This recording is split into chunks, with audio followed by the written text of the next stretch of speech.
I never thought that my last night in Vietnam would turn into a nightmare. Jimmy and I had survived 13 grueling months in this place, and all we wanted was to make it home. But as the sirens blared and rockets rained down on us, I watched my best friend fall, clutching his shoulder in agony. In that chaotic darkness, I dragged him to safety, my heart pounding with fear and rage. We had no weapons, no armor, just each other. By dawn, we were bruised, battered, but alive. Our dreams of freedom hung in the balance, haunted by the sounds of war and brotherhood. This wasn't just about going home anymore, it was about leaving with our souls intact. On February 16, 1969, Tet had just begun, and we were scheduled to leave at 7 a.m. We were on one of those big continental planes with the golden tail. As soon as the wheels lifted and locked, we let out a yell like never before. We were finally going home. After 13 long months in Vietnam, just leaving was a challenge. My buddy Jimmy and I caught a rough old C-123 plane from Phu Bai to Da Nang. We both had recently dealt with a medical issue, and though we thought we were fine, we needed to provide urine samples to make sure we were cleared to go. Worried I might not pass, I got an old friend to fill the bottle for me. Ironically, I was clean, but he wasn't. Suddenly, Jimmy and I were scrambling around, trying to get retested in time to catch our flight. The next day, after checking in our weapons, we were in Da Nang with just the clothes on our backs, not many clothes either.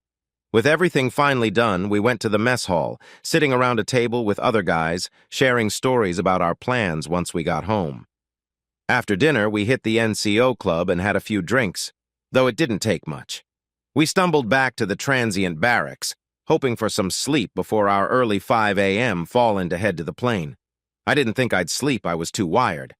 But around 4 a.m. the sirens blared, signaling incoming rockets and mortars. In the transient barracks, we had no protective gear.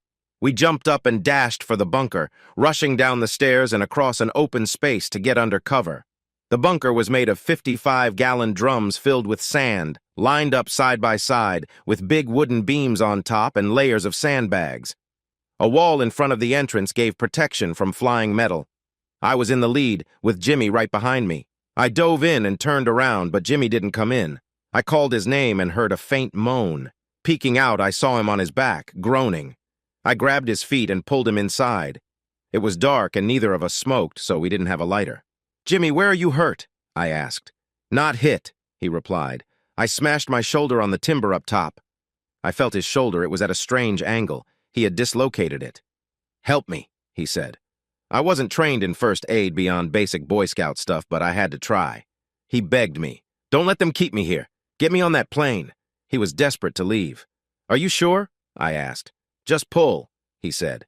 I placed my boot near his armpit, lifted his arm, and yanked hard. His shoulder popped back into place, but Jimmy passed out from the pain. While waiting for him to come around, the attack died down, and the all-clear sounded. The sounds of explosions, gunfire, and helicopters had been constant throughout. I looked outside. Tanks and small fires burned here and there. I crawled back inside as Jimmy was coming to. As dawn broke over the South China Sea, it promised a beautiful day. We were going home that morning, and we were alive. I helped Jimmy to his feet, and he held his injured arm close. We made our way to our friend Jack, a Navy corpsman. Jack had been with us since a Caribbean cruise before our Vietnam tour.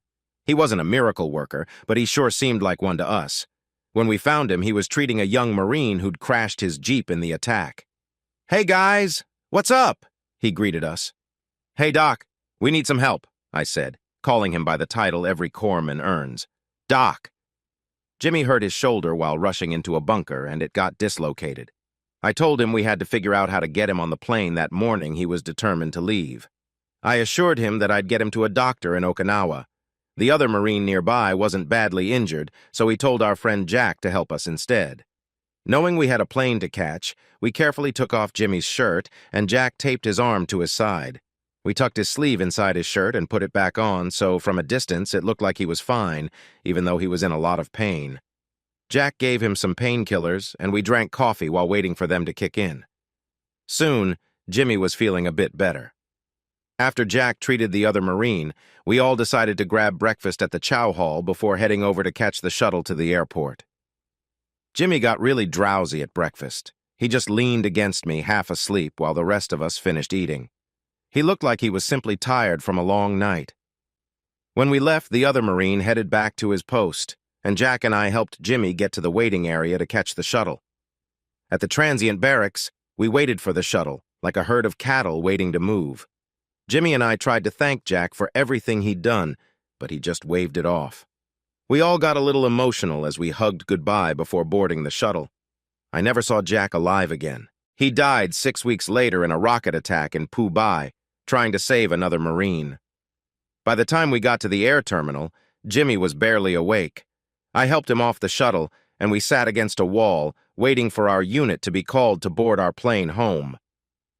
When it was finally time to board, Jimmy was fully asleep, and I couldn't wake him. So I lifted him onto my shoulder in a fireman's carry and walked him to the plane. Some other Marines asked what was wrong, and I said he'd just partied a bit too hard the night before. With some help, I got him into his seat. Soon, we'd be on our way back home. Once the plane leveled out, Jimmy woke up in pain again. I gave him a few more painkillers, and he was out cold shortly after. About 8 or 9 hours later, we landed, and I carried him off the plane to a medical center, where I handed him over to the doctors. They assured me they'd take good care of him. I grabbed some food and found a place to sleep as I wasn't flying out for 2 more days. The next morning, I went to check on Jimmy. He was awake, with his arm in a cast, and told me he was being flown home on a medical transport that day he'd get home before me. Sometimes, life just works out like that. I wished him well and promised to visit him in Texas once I was back and settled. We shook hands, hugged, and both had tears in our eyes. I held back my emotions and told him I'd see him soon, not knowing it would be the last time. After he left, I had 2 days to kill in Okinawa. Jimmy and I had planned to make the most of our stay, with our evenings mapped out for a bit of fun in town. But alone, I didn't feel like heading into the village, so I stayed on base, keeping a low profile. It seemed like a good chance to rest. After dinner, I went back to the barracks, found a book, and settled down to read. But soon, my mind drifted, and I started thinking about life back home. I remembered being in 8th grade, dreaming of getting a Vespa scooter I'd found for $200. It was all I wanted back then, though I hadn't figured out how to save up that kind of money. My parents told me that if I wanted the scooter, I'd have to earn the money myself. My mom helped me get my first job, cleaning a lawyer's office after school. It mostly involved sweeping, taking out the trash, and a little dusting. I earned $50 a month for this job, which was good pay back when minimum wage was just $1, $25 an hour. I found a second job on my own at the local Safeway. I asked the manager if he needed a stock boy, and he hired me right there. My first shift was Thursday after school, from 3:30 to 10 p.m. When I walked into the break room that day, I froze. A few lady cashiers were getting ready for their shift, and one of them caught my eye. She wasn't the most beautiful woman I'd ever seen, but she had a striking presence. I was a tall, skinny kid at 6 feet, 5 inches, and she was tall too, about 6 feet, with long legs and fiery red hair that framed her face like a halo. Her name was Grace, and she lived up to it. She moved with such elegance, like a queen. I was 14 and instantly smitten. At school, all I could think about was Grace. I doubted she even noticed me. Since I was now working 2 jobs, my mom advanced me the money to buy the scooter. I finally had the freedom to go where I wanted, though I was still pretty responsible. I was focused on earning my Eagle Scout rank and didn't want to mess that up. Going to work became the highlight of my day. I'd do my tasks and find excuses to work near Grace at her checkout lane. She'd talk to me like an adult, asking about school and my scouting activities. She knew I went to a Catholic school because the nuns from my school shopped there every Friday. Mother Superior, who loved to tease me, would always end up in my checkout line, and Grace would join in the friendly teasing too. One evening, a few months after I started, I arrived at work from baseball practice, still in my gym clothes. I saw Grace get out of a car in the parking lot. She looked upset, and the man in the car was shouting at her. Unsure of what to do, I just stood there, watching. After the car left, I walked over to her and asked if she was okay. She looked at me sadly and said, "No, honey, but there's nothing anyone can do. As we walked toward the store, she suddenly stumbled. I caught her and helped her inside to the break room. That's when I noticed a bruise on her cheek and her swollen eye. Her arms and legs had marks, too, like she'd been hurt badly. I was shocked I had never seen anyone look like that before. Anger filled me, and I asked her what had happened. She shook her head. "It's better if you stay out of it," she said. "Just help me to the restroom so I can cover these up with makeup." I helped her to the restroom and waited outside, feeling helpless but determined to do something. When she came out, she looked as if nothing had happened. She smiled, lighting up the room as always, and I was left speechless. Almost 50 years later, I still remember that look. We started our shift, and as the store closed at 10 p.m., I asked her if she'd be all right. She gave me a soft smile and said, "Don't worry, honey, I'll be okay." "Do you want me to wait with you after the store closes, in case he comes to pick you up?" I asked. "No," she replied. "I'll be fine. You go on home, and I'll see you tomorrow." Since it was Friday night, we'd both be working all day Saturday. We clocked out, and I grabbed my stuff and headed outside, feeling that I had to do something, but I didn't know what. I hopped on my scooter, left the parking lot, and parked down the street, hidden between two cars. It was a cool, dark spring night, with tree branches hanging low over the cars. I could see the store from where I was, and in a few minutes, Grace came outside. She stood in the shadows by the side of the store, waiting for her ride. I stayed there, watching. After about 15 minutes, I heard tires screeching as a car sped around the corner and pulled into the parking lot. It was the same car that had dropped Grace off earlier. The driver slammed on the brakes and stumbled out, clearly drunk. "Get in the car!" he shouted. As Grace walked around the back of the car, he lunged at her, swinging his fist. I heard the hit from almost a block away as he knocked her to the ground and began hitting her. I couldn't stand it any longer. I started my scooter and raced down the street, skidding to a stop just a few feet away. He was too drunk to notice me. I snuck up behind him and swung my bat at the back of his leg. He collapsed, and Grace, seeing me, hurried over. "Go!" she whispered urgently. "He didn't see you. Just go." "Are you sure?" I asked. "Yes, go. I'll see you tomorrow." She looked back at him, who was starting to come around, then waved me away. I got back on my scooter, driving slowly as I watched her over my shoulder. She helped him up, put him in the back seat, got in the driver's seat, and drove out of the parking lot. I couldn't help myself. I had to make sure she'd be okay. I followed them from a distance, keeping my lights off. After about 15 minutes, she pulled up to an old apartment building in a rough part of town. I parked nearby and watched as she helped him up the steps and into one of the downstairs apartments. I saw the lights come on inside. I moved a little closer, watching through the thin curtains. She turned on the TV and walked around, preparing to settle in. Soon, she turned off the lights, and the apartment went dark. It seemed like the night was over, so I was just about to leave. Suddenly, a small table light came on. I saw him sit up from the couch, go into what looked like the bathroom, and shut the door. I decided it was time to go and started my scooter. As I pulled away, I heard a door slam. Looking back, I saw him coming down the steps and heading to his car. I thought he'd spotted me, but he was just going for another drink. I followed him as he drove to a liquor store.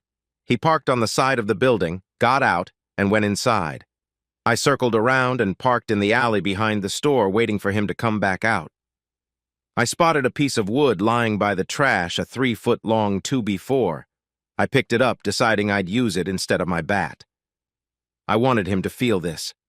I crouched down behind his car, hidden in the shadows, and waited. After a few minutes, he stumbled out, carrying a couple of cases of beer and a bottle. As he opened the car door, I stepped up behind him and whispered, "Hey, mister." As he turned to face me, I brought the 2x4 down hard between his eyes, like hitting a cue ball with a pool stick. He dropped instantly, out cold. I was surprised by how easily he went down. As I stood over him, I saw a weak, middle-aged man, pathetic, really. It shocked me that someone like him could terrorize a woman as kind and beautiful as Grace. Growing up, my parents always warned me to avoid fights, and because I was bigger than most kids, I'd been careful. But this was different. I hadn't wanted to hit him too hard, just enough to make him feel some of the pain he'd caused Grace. He dropped the bottles he was carrying, and they shattered on the ground. I glanced around, but no one seemed to notice. I stared down at him, a small man, maybe 5'6" and 140 pounds, and thought about how he'd been tormenting Grace. I decided to make sure he'd remember this night. I brought the 2x4 down on his hands, then his feet, hitting each spot with careful precision. I aimed to hurt, not to do permanent damage, so I struck his forearms and shins too. By the time I stopped, I was breathing heavily, stunned by what I'd done. I leaned down and searched his pockets for his wallet. After finding it, I hurried back to my scooter. I stripped the wallet of cash and ID, then tossed it in a trash pile to make it look like a robbery. I pushed my scooter to the far end of the alley before starting it up and riding away as quietly as possible. A few blocks away, I pulled into another alley to dispose of his ID and cash. Just before tossing his driver's license, I checked his name and noticed it was different from Grace's. Later, I'd learn he wasn't her husband, just someone she had tried to help, only to end up hurt by him again and again. Suddenly, I was jolted awake by reveille playing over the loudspeakers in the transient barracks in Okinawa. I had one more day before I'd finally head home. To us, the world was anywhere but Vietnam, and deep down, it meant going back to the U.S. Our last day was filled with what felt like pointless tasks. The final physical exam was the usual humiliating process. Drop your pants, bend over, and get checked in front of dozens of other guys. After that, we lined up for a psychological evaluation. We stood outside the doctor's office, each given 2 questions to memorize. When I heard next, I entered, stood at attention, and answered, "I feel good, sir, and I'm going home, sir." The doctor stamped my papers and shouted, "Next!" And that was the whole exam. After lunch, we spent the afternoon packing our things and getting ready for the flight the next morning. Most of the guys prepared for one last night out, getting through the 3 S's, shower, shave, and, well, you know. We sat around joking and talking until Liberty Call. As my friends headed out for one last night in the nearby village, I stayed back, hoping to rest. I just wanted to relax so that when I hit El Toro, I'd be ready to leave and start fresh. But life had one last trick waiting. It turned out that all our paperwork had been misplaced and would have to be redone. Okinawa had the staff to handle this, but El Toro didn't. So I found out that I'd be stuck for 2 more weeks of endless boredom while they slowly reprocessed our discharge papers. The groan from everyone could probably be heard all the way to Disneyland, miles to the south. What could we do? The Marine Corps motto, adapt, overcome, make do, came to mind. I'd spent 4 years in aviation administration and was a fast typist. I knew of several other admin guys in our group. I went to them and said, if we all pitch in, we can get everyone out of here, including ourselves, in 2 days. They agreed. We went to the sergeant major and offered to help. He looked shocked. This kind of volunteering just didn't happen. In the Corps, volunteering wasn't common, especially in front of so many others. People would think you were nuts. But we wanted to leave, and we were willing to work hard for it. The next 2 days flew by in a blur of typing, stacks of paperwork, and endless coffee. Finally, it was done. We were free. We hitched a ride to the airport, heading toward LAX and home. As we pulled away from El Toro, I leaned back, thinking about Grace. The night I'd confronted her abuser kept replaying in my mind. I'd felt sick afterward, barely able to see through my tears as I drove. I had to stop on the roadside where I finally threw up, overwhelmed with regret. Once I got control of myself, I continued home, determined to clean up everything that connected me to that night. When I got back, I went straight to the garage, clamped the 2x4 in a vise, and sawed it into pieces. Then I took it, along with my leather gloves, to the burn pile and hid them under some paper. I'd burn everything in the morning. As I approached the house, I thought I'd managed to sneak in, but Mom was waiting in the dark. "Where have you been? You're 2 hours late. I was getting worried." "Sorry, Mom," I said. "I went out with some friends and lost track of time."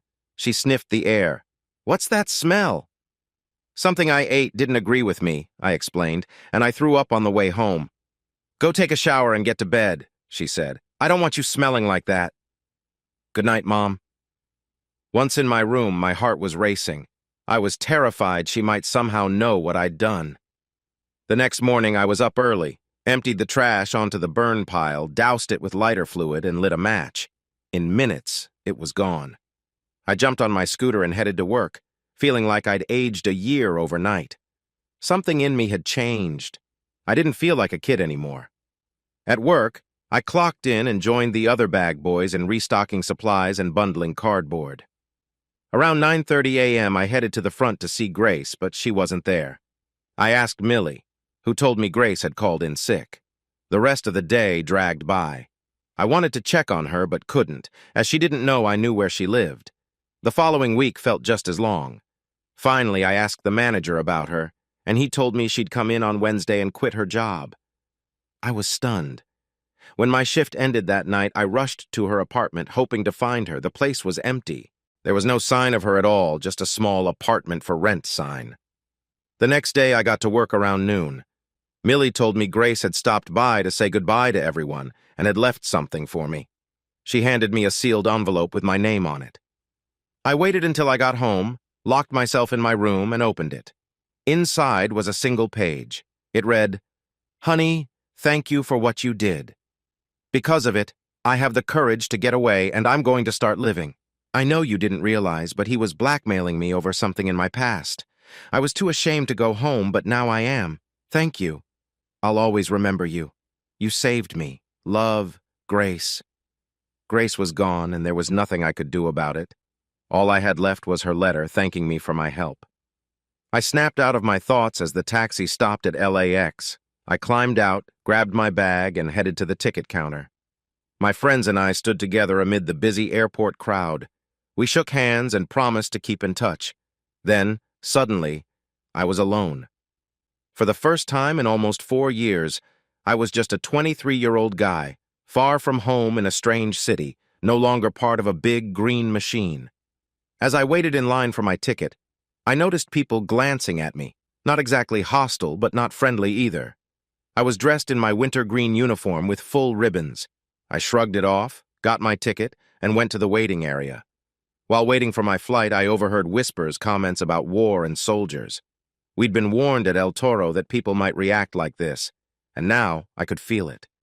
I ignored it and kept reading until my flight was called. The trip home was mostly uneventful. I hadn't told anyone back home I was coming. When we landed in Des Moines, I still had 125 miles to go. It was February, and it was cold. I pulled out my uniform overcoat, bought a bus ticket, and settled in for the ride. 6 months earlier, a new Marine named Al had joined our office. He was focused on going to college and talked about it constantly. His attitude rubbed off on me, and I started making my own plans, even though I'd never thought of college before. I wanted to study marine biology. I'd fallen in love with the ocean during a 3-month deployment in Puerto Rico, where I'd learned to snorkel and discovered a whole new world underwater. My plan was simple: get home, find a job, enroll in a junior college, and work my way up from there. After 2 years at the JC, the bus finally arrived in my hometown. I took a cab to my mom's new house, one I'd never seen before. I rang the doorbell, not sure what to expect. Suddenly there she was, my mom, my biggest supporter. She let out a yell and jumped into my arms.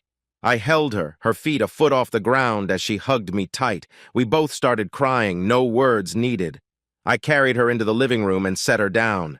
She took a step back, looking me over. "You don't look like yourself," she said. "You look so skinny." She was right.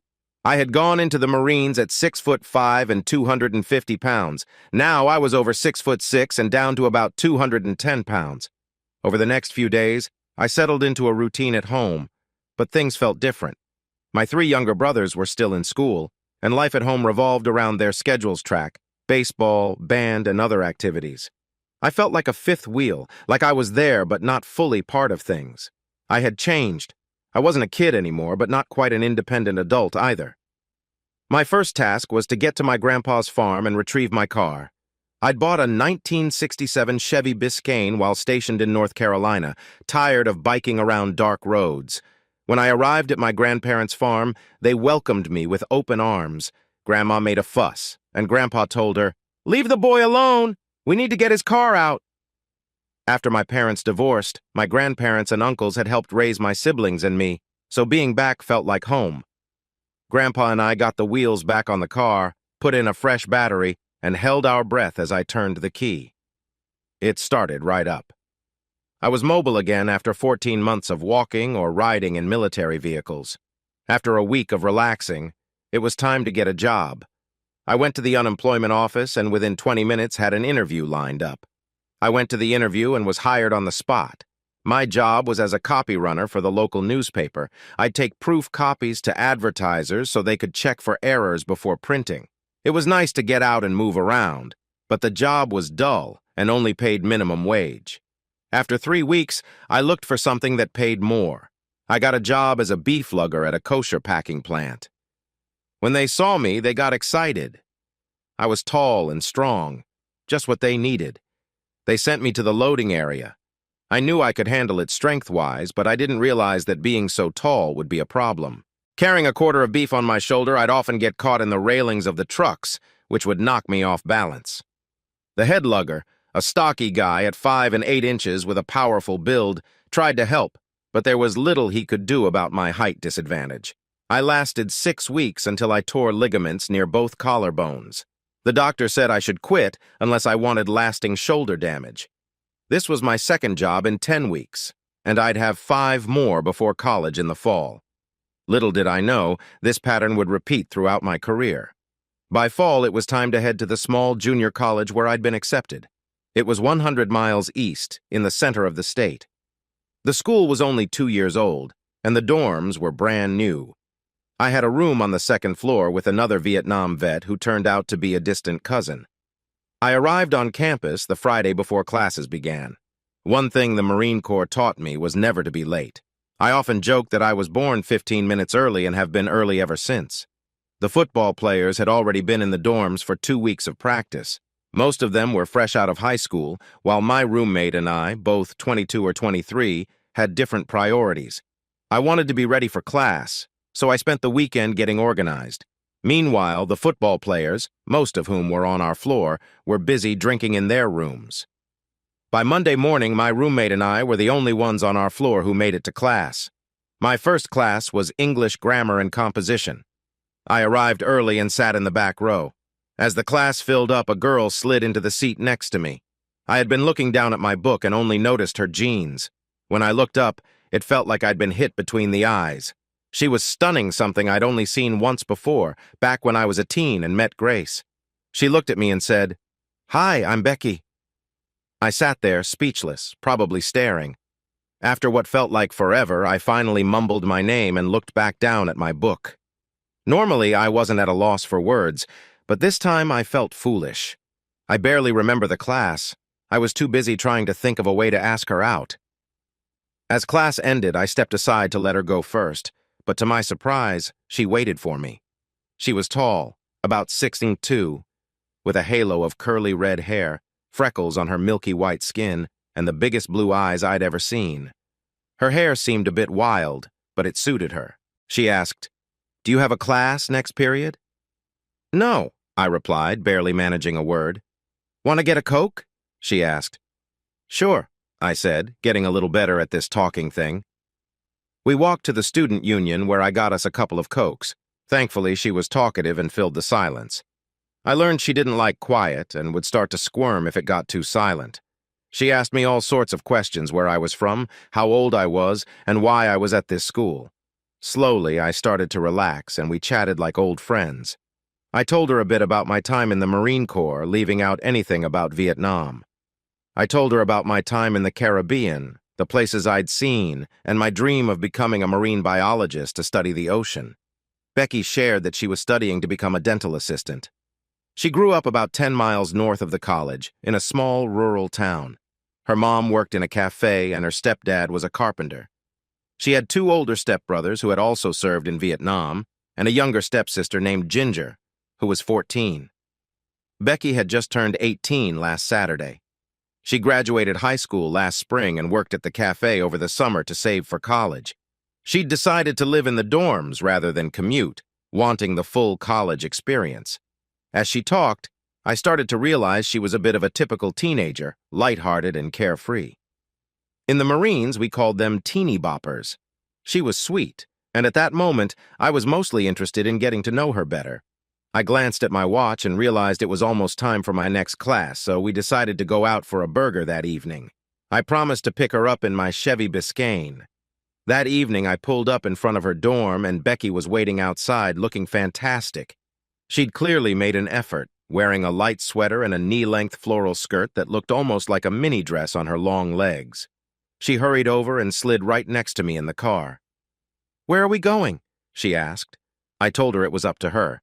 She suggested, "Why don't we just grab some cheeseburgers and fries from McDonald's and drive around? I'll show you the town." "Sounds good to me," I replied. After we picked up the food, she chatted nonstop as we drove, and I mostly listened. After an hour or so, the sun began to set, and she suggested we head north to a park by the river to watch it. As we drove, her hand rested on my leg, and I felt a rush of excitement. By the time we reached the park, her touch had me completely taken. When we parked, she turned to face me, leaned in, and kissed me. Surprised, but not hesitant, I kissed her back, and we got lost in the moment. She was bold, and it took me off guard. Afterward, as I started to straighten up, she told me to keep my arm around her. We kissed again, but eventually, it was time to drive her back to the dorm. At her dorm, she kissed me goodnight and asked if we could go out again tomorrow. My answer was an easy yes. Over the next few weeks, we spent as much time together as possible.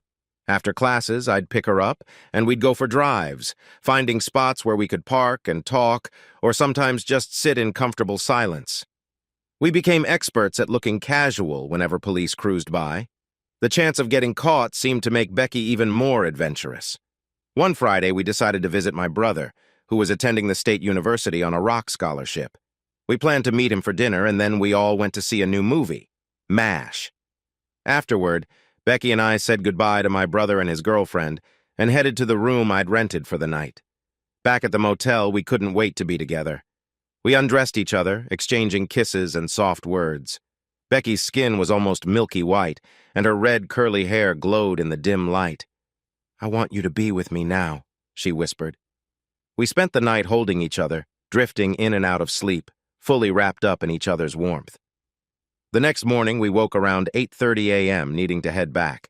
As we drove the 100 miles home, we talked about the future, and even the idea of marriage came up. I'd never actually asked her to marry me. It just seemed like we both assumed it would happen. We decided to make plans to get married by a justice of the peace, but we'd have to go out of state to do it. It took us a month to work out the details. We needed a way to spend weekends together. One of my classes included another Vietnam vet who lived 2 hours north. He brought his truck and camper down to the river park, left the camper there, and drove his truck home on weekends. When I found out, I asked if Becky and I could use the camper on weekends, and he said yes. That Thursday evening, Becky and I went out to check it out, and he was there. We sat around, had some pizza and beer, and he told us we could even stay the night if we wanted. The camper was spacious, with a big bed over the cab and a pull-out bed where the table and benches were. As we settled in, I thought we'd just cuddle and sleep. But Becky had other ideas. She climbed on me, her movements rocking the camper back and forth, which I'm sure my friend noticed. Afterward, we drifted off to sleep. That camper became our weekend retreat all fall, and we had many memorable nights there. Sometimes we'd even get snowed in for days, waiting for the park officer to plow the road. Like any young couple, we went through the usual routines until I finally met her family. Her stepbrothers and I got along well, and her mom and stepdad seemed okay with our relationship. But Becky told me we'd have to elope because her parents wouldn't approve. I believed her, not realizing at the time she was using it to rebel against them. Later, we visited my hometown and met my mom and brothers. We planned to marry in the next state over, where my mom and her boyfriend agreed to be our witnesses. After a small ceremony, we all went out to eat, then spent our wedding night at my mom's house. I think Becky enjoyed knowing people were nearby, though at the time I didn't realize how much she liked having an audience. Back at school, Becky seemed eager to tell her parents we were married, almost like she took pleasure in surprising them. I felt ashamed, as they'd always been kind to me. They took the news in stride and even helped us set up our first home over Christmas break. We rented a small house for $50 a month and moved in on January 3rd. Since we only had one car, Becky would drop me off at my classes, then drive to her own building. Sometimes we'd meet for lunch in the cafeteria, but most days we didn't see each other until around 4 p.m. Not long after we moved in, I started to feel like something was off, though I couldn't quite say what. One morning, I went out to warm up the car. As I waited for Becky, I noticed the odometer was about to hit 30,000 miles. When Becky came out, she slipped on the ice, so I helped her up and grabbed her books. I meant to mention the odometer to her, but I forgot. That afternoon, she picked me up from class and we went grocery shopping. When we came out, I went to the driver's side. As I slid in, I noticed there were 260 more miles on the car than that morning. I thought about asking her, but decided against it, unsure why. That night, everything seemed normal. We had dinner and I took a bath before heading to bed. When I reached out for her, though, she seemed distant, saying, "I'm tired. Can we just go to sleep?" She rolled away and I lay there, confused. This was the first time she'd ever turned me down. Normally, she was the one who reached out first. Eventually, I fell asleep. The next morning, I woke up and slid closer to her, wanting to be close, but she turned away. In the past, mornings would start with us cuddling, and we'd end up having a slow, easy start to the day. But not today. She pulled away, sat up, and went to the bathroom to take a shower. I felt completely confused. This was new, and I decided not to push it. We had breakfast and headed for school as usual. She dropped me off, but instead of heading straight to class, I waited in the entryway and watched her drive away. When she reached the corner where she'd normally turn toward her building, she didn't turn. She kept going straight, then took a right onto the highway heading out of town. My mind was spinning. We hadn't talked about her going anywhere other than class. Later, I found a friend and asked if I could borrow his car the next day. He agreed as long as I returned it by the end of classes. The rest of the day was a blur. I kept trying to think of reasons for her actions, but nothing made sense. When Becky picked me up, I decided not to say anything yet, wanting to see what she'd do. I casually asked her how her classes had been, and she just shrugged, saying they were boring. I asked what they'd covered, but her answer was vague and didn't seem to match the question. I decided to let it drop. On the drive home, she seemed distant, so I watched her closely. When we got home, she went inside and I checked the odometer. Another 260 miles had been added since that morning. Now I was really puzzled. Where was she going? That night, she went to bed early and I stayed up to watch a movie. By the time I went to bed, she was already asleep. Normally, I would have reached for her, but tonight, I just lay there trying to process everything. The next morning was nearly the same as the day before, but this time I was ready. I took my friend's keys and followed her from a distance, staying about a mile back. She drove fast, making it hard to keep up, but after 2.5 hours, we arrived in a different city with a large state university. I watched from a distance as she went to a house, knocked on the door, and hugged the man who answered before going inside. I sat there, stunned. My first instinct was to confront them, to demand an explanation. But something held me back. I drove back to town in silence, going straight home instead of to class. Once there, I started searching the house, hoping to find anything that might explain what I'd just seen. In our spare bedroom, filled with unpacked boxes, I opened one of her boxes and found an old jewelry box. Inside were some letters, all addressed to a post office box in her maiden name. The post office receipt was dated just 3 days after we'd moved in together. I sat down and read the letters. As I went through them, it became clear that Becky had been writing to her high school boyfriend. They'd dated for 2 years, but had a falling out before college. It seemed that she'd seen me as an escape from her parents and a way to live more freely. Her ex had gotten in touch around the holidays, and they'd been meeting since then, using the post office box to keep it secret. I felt sick, realizing I'd stumbled upon this by accident. I put everything back as I found it, returned my friend's car, and waited for her to pick me up after my last class. When she arrived, she seemed tense, and when I asked her about her day, she snapped, saying, "I don't want to talk about it." I tried to ask more, but she shut down. That night, I suggested we go to bed early. "Let's catch up on some lost time," I said, trying to keep my tone light. She tried to make an excuse, but I wouldn't take no for an answer. I gently lifted her, carried her to the bedroom, and set her down on the bed. She looked at me, tears in her eyes, and whispered, "Please, leave me alone." I sat on the edge of the bed as she sobbed, clearly distressed. After a moment, I left the room, went to the living room, and turned on the TV. I stared at the screen, wondering what I was going to do next. After a while, I grabbed a blanket from the couch and went to sleep there. In the morning, we didn't mention anything. I drove her to class and kept the car keys with me. The night before, I'd taken her spare keys from her purse, so she wouldn't be going anywhere unless she found another ride. At the end of the day, I picked her up. She got in the car, and we said nothing to each other. This pattern continued for the next 2 weeks. We didn't talk about what was happening. I waited, hoping she would explain herself, while I quietly looked into things. My brother, who attended the same university as her ex-boyfriend, was able to help. He had a friend who lived in the same apartment complex as her ex. From what he learned, the boyfriend was upset and worried about a girl he loved back in their hometown. He didn't have a car, so he hadn't been able to find out what was going on. He couldn't call her because I usually answered the phone, and he feared making me suspicious, though I was already suspicious. As the semester came to an end, I was scheduled to take a few classes at a different university over the summer. Becky's parents offered us their camping trailer to stay in while we were there, so we parked it at a nearby campground, just a few blocks from my classes. It was a tight space, a small 14-foot trailer with no phone or air conditioning, just a TV. We slept in separate bunks, which felt strange and was hard for me. We spent the next few weeks together, enjoying the quiet moments without talking much about the future. Those weeks became some of the happiest in our short marriage, and I didn't want to disturb that peace. When my classes ended, we packed up, hitched the trailer to the car, and headed back to her parents' place to return it.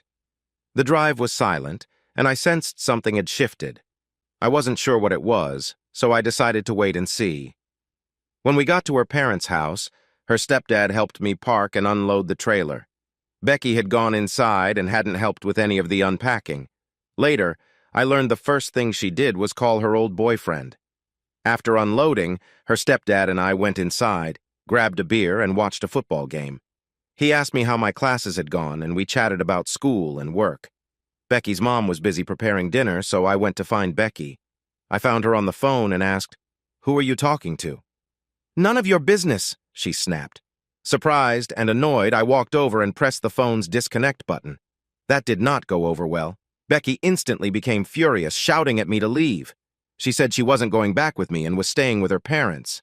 By then, I was furious too. "Get your things. We're going home. You're my wife, and you're coming with me," I demanded. She screamed back, calling me every name she could think of. Her mom and stepdad came in, asking what was going on. Her stepdad took me aside and asked me to explain. I told him briefly about her ex-boyfriend, and he gave me a knowing look as though he understood without needing details. Becky's mom joined us and suggested it would be best if I went home and left Becky there for the night. She promised to talk to her and try to get to the bottom of things. Reluctantly, I agreed, left the house, and drove home. Once home, I called my brother and asked him to check if her ex-boyfriend had returned to college for the fall. The next morning, he called back to say the boyfriend hadn't registered for the new semester. Apparently, he had gone back to work for his family's small business in Becky's hometown. I called Becky's parents' house, and her mom answered. She told me Becky wouldn't come to the phone. I thanked her for trying, sensing her disappointment in her daughter's behavior. She assured me, "Just give her some time, I'm so sorry." I asked her to tell Becky to call me when she was ready to talk. Then I waited, hoping for an answer as we fell into a quiet stalemate. I didn't call Becky, and she didn't call me. After about a week, her mom called and admitted she wasn't sure what advice to give me. She said Becky was back at the restaurant where she'd worked the summer before college, and it seemed like she wasn't planning to return to school, or to me. In the meantime, I decided to look into things myself. I borrowed a friend's car and parked near the restaurant, watching as she finished her shifts over several nights. For the first 3 nights, her mom picked her up. On the 4th night, though, a different car showed up her boyfriend's. I followed them, keeping as close as I could without being noticed. It was a small town, so I kept some distance. After a while, I guessed where they were heading and parked by the side of the road, lights off, waiting. After a few minutes, I started the car and drove toward the park Becky and I used to visit when we came to see her parents. Sure enough, I found her boyfriend's car parked in our usual spot. As I drove past, my headlights illuminated them, and I saw Becky in a way that made my blood boil. Furious, I wanted to confront them, but I kept driving, knowing better than to act on my anger. The Marines had taught me self-control, even when every part of me wanted to make them hurt as much as I did. By the time I got home, I had calmed down and knew what I had to do. I'd start divorce proceedings. I couldn't stay married to someone who clearly didn't want me. Over the next few weeks, I kept my distance but continued to observe them. I borrowed a spotting scope and a friend's camera with a telephoto lens, capturing photos from a distance. I wasn't sleeping much. I went to school by day and kept tabs on them by night. I canceled Becky's access to our accounts and separated our finances. The only valuable asset I had left was my car and my monthly VA disability payment, while the rest of our money came from student loans, which I was responsible for. The days dragged on, leading up to graduation and the end of my second year. We communicated only through letters and mostly through lawyers. Occasionally, I'd call Becky's mom to check in, but eventually she stopped answering whenever I asked about Becky. A few weeks before graduation, I began looking for a summer job to help pay my bills until I started at a university out of state in the fall. I found a position managing a small gas station with a convenience store. The pay was decent, and after school let out, I'd get more hours. One day after work, as I drove through town, I saw Becky entering a nicer restaurant wearing a black waitress uniform with a small white apron. I circled the block and watched her through the big glass windows. The restaurant was only a few blocks from the gas station where I worked. Over the next few days, I kept an eye on the place. The boyfriend wasn't around. About a week later, I saw Becky finishing her shift one night. She left with a couple of co-workers, but after a few minutes, she crossed the highway and headed toward an old motel with small individual units. I watched her go into the last one, farthest from the road. For the next couple of weeks, I watched from a distance.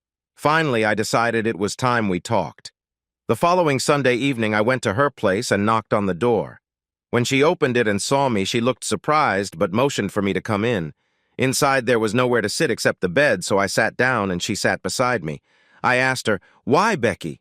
Why did things have to end up like this? Can you just tell me what you want?" She sat quietly for a while, and then tears began to fall. She explained, through sobs, that she had gotten involved with me to escape her home. She had been angry at her ex-boyfriend and used me to get back at him. She admitted she had been seeing him since we returned from the summer, and she'd become pregnant with his child, only to lose it due to her recent weight loss. As she told her story, her sobbing grew stronger, her thin frame shaking with each breath. I reached out, wrapping an arm around her shoulders. She looked fragile, like she hadn't eaten properly in weeks. I held her until her sobs quieted, unsure of what else to do. When she finally calmed down, I stood up to leave. There was nothing more to say. As I moved toward the door, she reached out, grabbing my hand and gently pulling me back. She looked up at me from the bed, her eyes full of sadness. "Please stay with me tonight. Don't go," she said. I hesitated, unsure what to do. I still cared for her, despite everything. I thought, maybe one more night together wouldn't hurt. I reached over and turned off the light. In the morning, I got up quietly and went to work. When I came home that evening, she was gone. Becky had moved out while I was away, and her mom didn't know where she'd gone. Suddenly, all the hurt and anger I thought I'd buried came rushing back, and there was no one to confront. I couldn't stop blaming her ex-boyfriend. I decided it was time for payback. When I got home that day, a letter was waiting for me from Jimmy's wife, Mary. It read, "Dear Gary, I'm so sorry to tell you that Jimmy passed away. He was killed in a high-wire accident last month. He talked about you so much, but I didn't know how to reach you. Finally, I found a note with your college name. When I called, they kindly helped me get your address. Please call me. I'd really like to talk." I called Mary, and we spoke for a long time.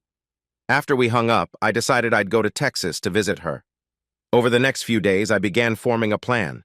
I wanted to take revenge on the person I saw as the root cause of my pain. I didn't realize then how much of it was really Becky's doing and her way of manipulating people. By the time I understood that, it was too late. I thought Texas would give me an alibi. I only needed someone to help deliver the message to her ex-boyfriend. I knew a friend who would be perfect. His name was Sam, a guy from Georgia whose family ran a small logging business. We met in Memphis during training. I was in airbase operations school and he was in helicopter mechanics. Our friendship started over a bad movie. One Friday night, I'd gone to the base theater instead of joining the others in Memphis. Sam was sitting nearby with his buddy Joe. I made a dumb joke, and Sam laughed, sparking a conversation between us. We ended up going to the club for a beer. It turned out that Sam's buddy Joe had enlisted under the buddy system with him, and they'd been friends since childhood. Joe's dad even worked for Sam's dad at the sawmill. Soon, Jimmy joined us, and it felt like we'd all been friends for years. We made plans to take the bus to Memphis the next morning, maybe even stay overnight. We were young and looking for a little fun. After that weekend, we did almost everything together, spending every liberty and most weekends in each other's company. A few weekends later, Sam's dad and brother brought him his car, which gave us the freedom to explore the South. Some weekends, we'd drive hundreds of miles just to go somewhere new. When training ended, we all got orders to New River in Jacksonville, North Carolina. Although we weren't in the same squadrons, we were stationed on the same base and continued our adventures together. That's when we learned about swooping. Swooping was driving long distance to cities like Washington, D.C. or New York on a Friday night, staying over the weekend, and driving back just in time for Reveille on Monday morning. To make these trips affordable, we'd bring along other Marines who needed a ride, charging each of them a small fee for gas and food. We'd often have 7 people packed into Sam's car, 4 of us and 3 paying passengers, which helped cover the costs. On one of these trips, Joe was running late getting out of the hotel. We went ahead, planning to meet him at a club, but he didn't show up. Concerned, Sam decided to go look for him. We all joined in the search and eventually found him in an alley being beaten by 3 guys. Without hesitation, we jumped in to help him. By the time it was over, the guys were on the ground and we were in the custody of the MPs. They took us in for processing, but once they understood what had happened, they let us go with a warning and said they'd send a report to our commanding officers. That was all we needed. The sergeant major in my section was understanding about the whole incident, so nothing came of it. But Sam wasn't so lucky. His lieutenant, trying to impress the command with his strictness, wanted to bring Sam up for an Article 15, which could lead to serious consequences, including time in the brig and even a bad conduct discharge. This was a big deal. In the military, it's often said that you shouldn't underestimate the power of clerks. They can make your life difficult or make things disappear. I called the chief admin clerk in Sam's squadron and got my gunnery sergeant on the line to speak with him. They told us not to worry. They'd handle it. A couple of weeks later, the lieutenant received sudden orders to the 3rd Marine Air Wing in Vietnam. He was gone the next day, and Sam's Article 15 was wiped clean from his record. Sam told me then that if I ever needed anything, all I had to do was call him. Now, with everything that had happened with Becky and her boyfriend, I decided to take him up on that offer. I wanted to deal with her ex. My brother knew where he lived, so I called and asked him to pick up something from our grandpa's farm. While we lived there, Grandpa had raised thousands of sheep, which meant he had all the tools for caring for lambs. I asked my brother to get one particular tool we both knew how to use well, box it up, and send it to Sam. I called Sam, and his mother answered, saying he was out at the mill but would call me back. That evening, Sam returned my call. We caught up on old times, and I told him what I had in mind. After hearing me out, he agreed, saying there were a couple of guys in his neighborhood who had been taught similar lessons. I asked him what he needed, and he said just the tool and some funds to cover expenses. I sent him $500, then arranged to be out of state with an alibi in Texas for a couple of weeks. I called Mary to let her know I'd be visiting. When I explained about Jimmy's death, my boss covered my shifts, and I hit the road. The drive to Dallas was uneventful, just lots of coffee and road stops. When I arrived, I called Mary and she offered to pick me up. She described herself as 5'2" with bright red hair, but when she pulled up, that didn't fully capture it. She was stunning, tiny but with an hourglass figure that looked almost unreal. Her hair was like a vibrant flame. She pulled me into a hug, laughing about how tall I was compared to her. Mary led me to her family's home in a nice part of Dallas.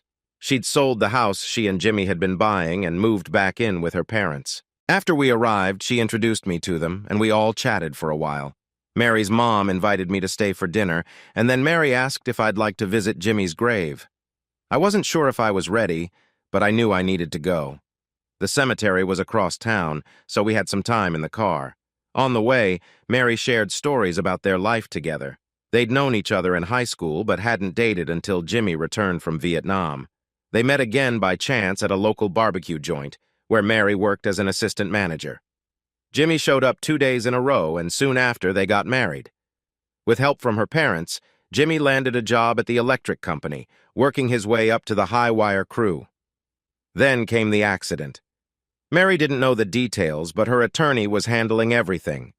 Jimmy had life insurance and a company policy, which left her financially secure. They had hoped to start a family, but hadn't been successful yet. When we reached the cemetery, Mary parked near a grove of trees. I walked to Jimmy's headstone, and my eyes filled with tears. He was more like a brother to me than my actual brothers. I knelt on the grass, overcome by sadness. Mary came over, sat down beside me, and we held each other, both crying. Finally, we stood up, and I felt a sense of peace, like I'd taken the first step toward saying goodbye. As I stood there looking down, Mary moved closer, and I put my arm around her shoulders as we walked back to the car. "Would you like to drive?" she asked. I agreed, and she guided me out of the cemetery. We ended up taking a driving tour of Dallas, talking as we went. After a couple of hours, we returned to her parents' place. That evening, her dad asked me about school and my studies, and we chatted about career options in the Dallas area. He worked in management for a large company developing pocket calculators, which they were about to launch. It sounded intriguing, though I couldn't yet see how it would catch on. Looking back now, I realize I should have taken the chance to stay in Dallas and work with them. Mary's parents were welcoming, offering me a place to stay for as long as I wanted. Mary showed me to a guest room downstairs off the family room. It had its own bathroom and a separate door to the backyard, so I could come and go easily. In the morning, I found Mary upstairs, already drinking coffee. Her parents had left for work, and she asked what I'd like to do that day. "Anything is fine," I said. "This is your hometown, show me around." She offered to give me a full tour, and I happily agreed. We finished our coffee and set out in her car. It was warm in Dallas, even late in the summer, but I enjoyed seeing the sights. We talked about Jimmy, the accident, and Mary's plans. She admitted she felt lost, not sure what her future held. She asked about my home state and hinted that a change of scenery might do her good. I agreed it might help to get away and leave painful memories behind, even if just for a while. Over the next 2 weeks, Mary and I grew closer, though we kept things friendly. I was drawn to her, and I felt she was interested too, but making any move seemed inappropriate. Then, just a few days before I planned to head home, Mary asked if she could come with me. I couldn't think of a reason to say no, so I agreed.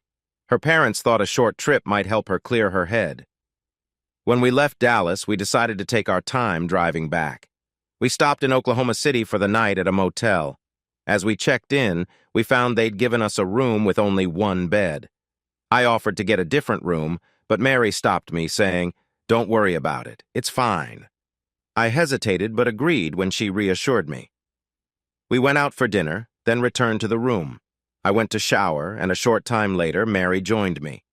It was unexpected, though part of me had hoped for it. She was truly beautiful, and the connection between us was undeniable. We showered, dried off, and spent the night together, barely getting any sleep. The next morning, Mary sat close to me as I drove, her head resting on my shoulder. We didn't waste any time getting home, making the rest of the trip in record time. Once we arrived, Mary moved her things into my bedroom as if we'd been together forever. I only had 2 weeks left before starting my next semester in Miami, where I planned to study marine biology. I wanted to be close to warm waters, where I could dive and snorkel often. One evening, we saw a news story about a man found beaten and injured on the side of a rural road. The report mentioned that he'd been castrated using a bloodless tool typically used on livestock. They said he would recover except for that one affected area.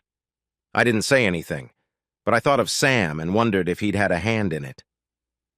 A couple of weeks later, Mary and I left for Miami, making a quick detour to visit Sam at his family's sawmill. Sam had been Jimmy's friend too, and I wanted to introduce Mary to him. As we drove out of town, I turned to Mary and asked, "What do you plan to do once we get to Florida?" "I've thought about that," she replied. "I feel a bit lost. Jimmy's death is still so fresh, and I don't know what direction to take. Money isn't a worry, but I feel like I should find something to do. What do you think?" I drove in silence, trying to find the right words. On the surface, Mary seemed stable, but I knew she was still mourning Jimmy deeply. I finally asked where she'd like to stop for the night. "It doesn't matter to me," she said. "Someplace with a pool so we can relax and swim before it gets dark." As we drove south toward Memphis, I tried to think of motels along the way that would fit the kind of place Mary wanted, maybe a Howard Johnson or a Holiday Inn. Suddenly, Mary started talking about her and Jimmy's past. Jimmy and I knew each other in high school. We only went on one date before he joined the Marines.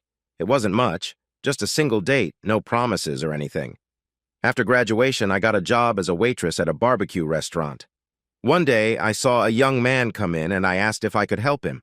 It turned out to be Jimmy, but he had changed so much. 4 years in the Marines had made him almost unrecognizable. She paused, smiling at the memory. He looked at me and asked, "You're Mary, right?" I was taken aback. I told him yes, but I didn't remember him at first. He laughed and said, "I'm Jimmy from high school. We dated once. Guess it wasn't too memorable if you don't recognize me." His blue eyes were twinkling. Then he told me he didn't really come in to eat. He just wanted an excuse to see me. He asked if I'd like to go to dinner that night, and I agreed, completely stunned. Mary continued, her voice soft. When I came out to meet him that evening, he was waiting for me in a brand new 1968 white Pontiac GTO convertible. From that night, we were hardly ever apart. We'd get off work, find a quiet spot to talk, and soon enough, we fell in love. We got married 4 months later. We had 11 months together before he was gone. I guess I'm still trying to process it all. As she spoke, I pulled into a Holiday Inn, checked us in, and went up to the room. Mary changed and went out to relax by the pool while I stayed back, thinking over what she had said. I felt a bit guilty, wondering if I'd been taking advantage of her feelings over the past few weeks. When she returned, she noticed my quiet mood. "Thanks for listening to me," she said. "It helped just to talk about it. Are you okay?" "Yeah, sure," I replied. She walked over, wrapped her arms around me, and pulled me close. When I tried to pull away, she held me tighter. After a while, we kissed, and it deepened quickly. When we finally paused, she suggested we go eat and come back later. Over dinner, I asked her if she had any regrets about the past few weeks. She laughed softly. "You weren't taking advantage of me. If anything, I was leaning on you. Since Jimmy passed, I haven't had anyone to hold me or just be there for me. My parents have been wonderful, but I needed someone to lean on. Thank you for being that person." All I could say was, "Sure." Once again, I was the master of the one-word reply. The next morning, we started early, hoping to reach Sam's place by evening. As I drove, Mary dozed beside me. After a few hours, I asked her to take over so I could catch some sleep. I must have dozed off because soon enough she was pulling over for gas and a quick lunch. We got back on the road and continued in a comfortable silence, just listening to the radio. We finally reached Sam's around 5:30 p.m. His family came out in full force to greet us, welcoming us like long-lost relatives. Sam's brothers, their wives, and kids were all excited to see us. Inside, Sam's dad handed me a glass of homemade corn liquor, and after taking a sip, I ended up in a coughing fit that had everyone laughing. Sam's dad patted me on the back, chuckling, "What's wrong with you Iowa boys? Don't you know how to drink your own corn?" I managed to say, "We just feed it to pigs and cattle." He shook his head, muttering, "What a waste of good corn." Meanwhile, Mary was swept away by Sam's mom and the other women, and I didn't see her for the rest of the night. When it was time for bed, Sam led me to a small camping trailer his dad owned since the house was full. Over the next 3 days, Mary spent her time with Sam's mom and the other women, while I went fishing and camping with Sam, his dad, and brothers. It was a peaceful few days, and I found myself truly relaxing. When I felt it was time to head down to Florida, I finally pulled Mary aside and told her I planned to leave the next morning. Sam's mom asked if I'd like to stay a few weeks, saying it was so peaceful here. She mentioned she'd enjoy the company. Her offer took me by surprise. I had just assumed Mary and I would continue on to Florida together, but thinking it over, I realized this was probably for the best. Mary seemed content here, and honestly, I wasn't ready for a deeper relationship.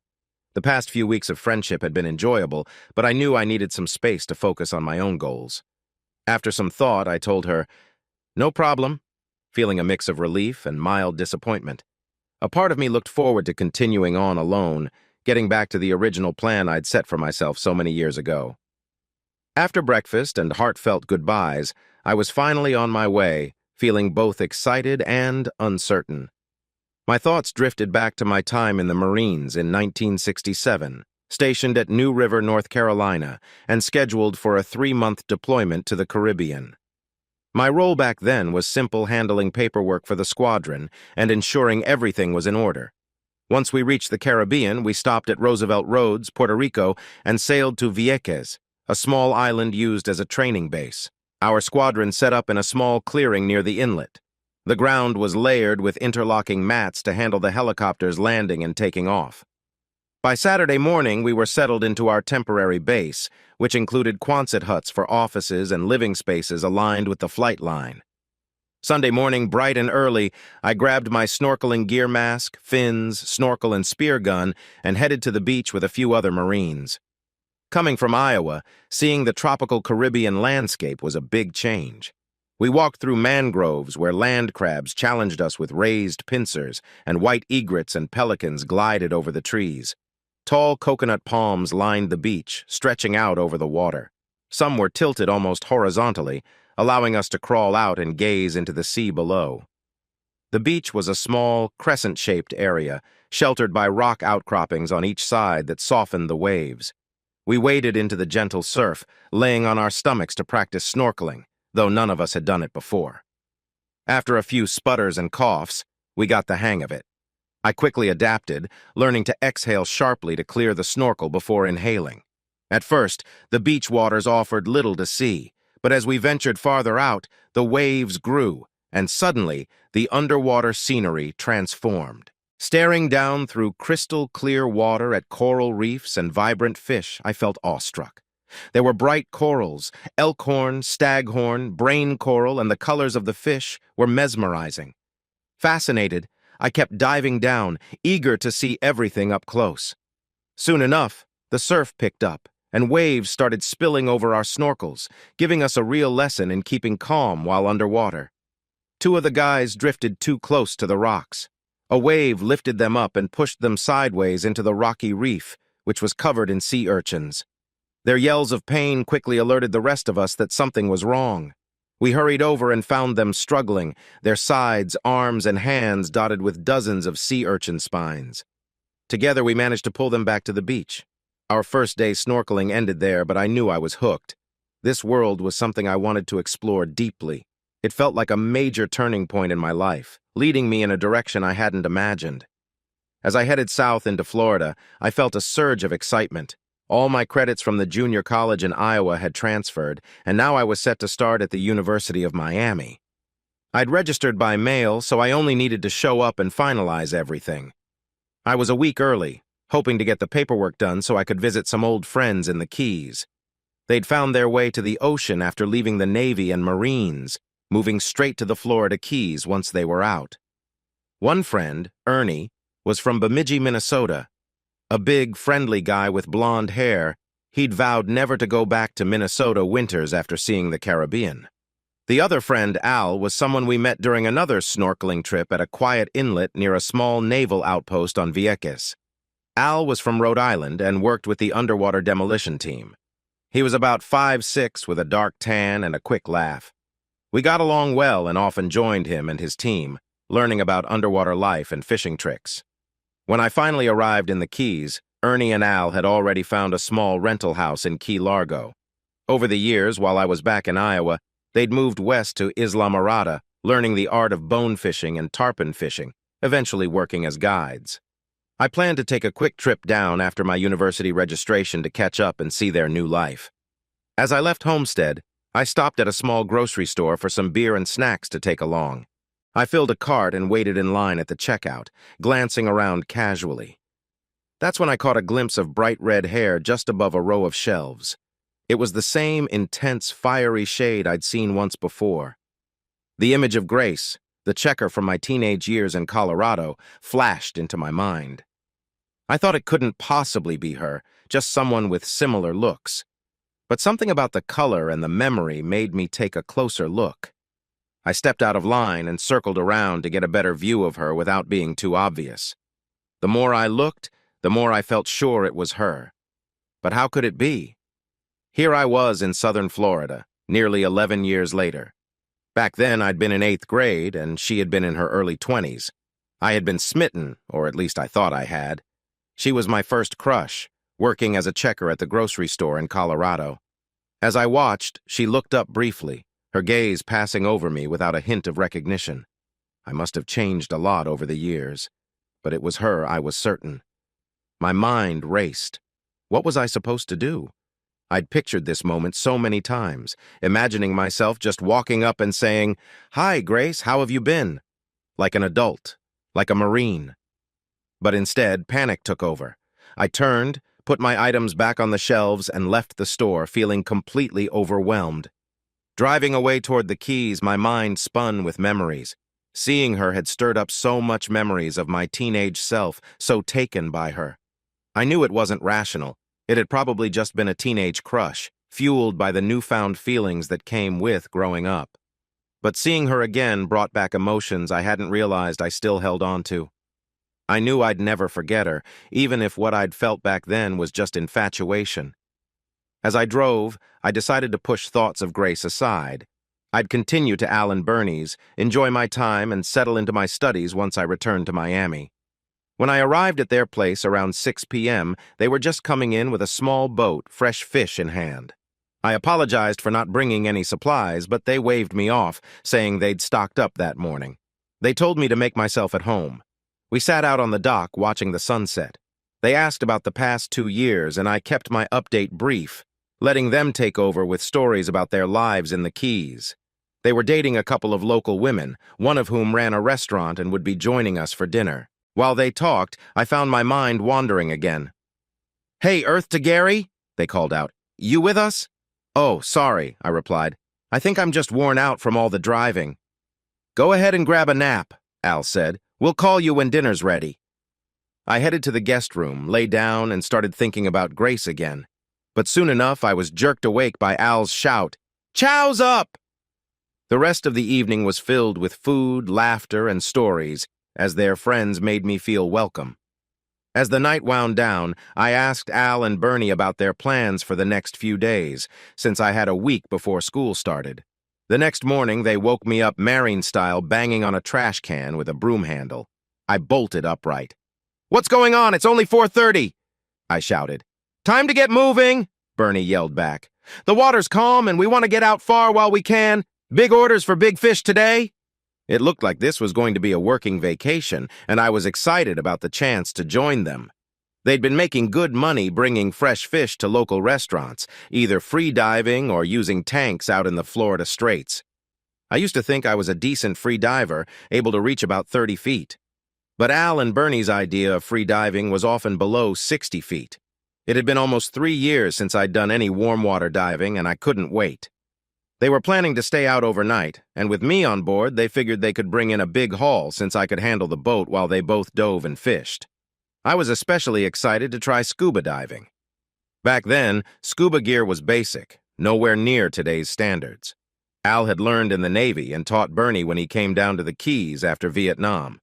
I'd never tried it before, except for watching Sea Hunt on TV, which was one of my favorite shows. Their boat was impressive, about 34 feet with 2 powerful motors. There was a wheelhouse for steering and a flybridge for spotting fish. They even had their own compressor, a live well, and an ice storage area. Once Al hit the throttles, we were off, flying south before sunrise. After a while, he throttled back to conserve fuel, and Bernie and I kept watch on each side of the boat for traffic. When the sun came up, Bernie got busy in the galley making breakfast. After we'd eaten, Al slowed the boat down and Bernie suited up. Al planned to tow Bernie behind the boat so he could look for good coral and rock formations where fish might be hiding. This was long before advanced fish finders or GPS. Back then, finding a good spot meant pulling a diver behind the boat with a mask, fins, and snorkel until they spotted promising coral formations. It didn't take long for Bernie to start waving. He'd found a spot with big coral heads rising within 30 feet of the surface. They decided to free dive at first, since the sand bottom was about 50 to 60 feet deep, making it easier to dive repeatedly without tanks. Al and Bernie were in peak condition, and free-diving let them avoid the limitations of using compressed air. They quickly taught me how to manage the boat, and I was set to wait on board, taking the fish they brought up. They were free shafting, hoping to spear 2 or 3 fish on each dive. At first, I thought that sounded ambitious, but they clearly knew what they were doing. On the first dive, Al surfaced with 2 big hogfish, and Bernie brought up a red snapper. They kept diving until the local shark population started getting too close for comfort, drawn in by the scent of bleeding fish. Over the next couple of hours, we moved to different spots as they kept bringing up a variety of fish. Eventually, they wore themselves out and took a break for lunch. While I made sandwiches, they relaxed and sharpened their spears, telling me they'd start teaching me to scuba dive after we ate. After lunch, we found a spot with coral close to the surface. Anchoring near a large coral head, Al showed me the basics of using a scuba regulator and controlling my depth by adjusting my breath. This was long before buoyancy control devices existed, so all we had was a mask, a basic regulator, a tank, and a weight belt. Our lesson was cut short when Al noticed dark clouds rolling in from the south. He decided we'd better head back to shore while we could. He said they always erred on the side of caution in these waters. So, with our haul of fish, we set off at full throttle toward the dock. After a couple of hours, the wind picked up, and soon the rain hit. The waves grew to 6 or 8 feet as we pushed through, and I felt seasickness creeping in. By the time we reached the breakwater, the boat was being tossed around like a toy. When we finally docked, I'd never been so happy to feel solid ground under my feet. After unloading the boat and loading the truck with coolers full of fish and ice, Al headed off to sell the catch, leaving Bernie and me to take a break. Bernie looked over at me and said, "Something seems to be on your mind. What's going on?" I paused, thinking it over, and then decided to tell him about Grace and everything that had happened. I shared the whole story from years ago up to my recent sighting of her. He listened quietly without interrupting, and when I finished, he simply said, "Let's get some food started. I'll be right back." After checking on the fish sales, Bernie returned and we sat down to eat. "So, when are you going to go talk to her?" he asked, cutting right to the point. "Are you nervous or something?" As I thought about it, I realized he was right. I was afraid. I couldn't quite pin down what I was afraid of, but maybe it was just the thought of being rejected. Did I even have a right to expect anything more than a casual conversation after all these years? I hadn't seen Grace in over a decade, so I wasn't sure what I hoped would happen. When Al returned, we settled into a lighthearted evening, swapping stories and talking about fishing. I didn't have any big fish stories, so I stuck to tales about catching bullheads and catfish in Iowa's muddy rivers. We laughed and reminisced until late, then turned in for the night. Before I fell asleep, I decided I would drive to Homestead the next day and finally talk to Grace. In the morning, I got up with Al and Bernie, had a quick breakfast, and then told them I was heading up to Homestead. The drive was smooth, and soon I was parked outside the grocery store where I'd seen her. Through the front windows, I spotted Grace working at one of the registers. The store was quiet, with only a few cars in the lot. Gathering my courage, I waited for a moment, then walked inside. When I approached her register, she looked up, smiled warmly, and said, "Hi, Gary. I'm so glad you came back." I was stunned. She remembered me and seemed happy to see me. I must have looked just as speechless as I did years ago when I first met her. "Well, aren't you going to say something?" she asked with a light laugh. "Sure," I managed to mumble, though it was hardly the smooth answer I wanted to give.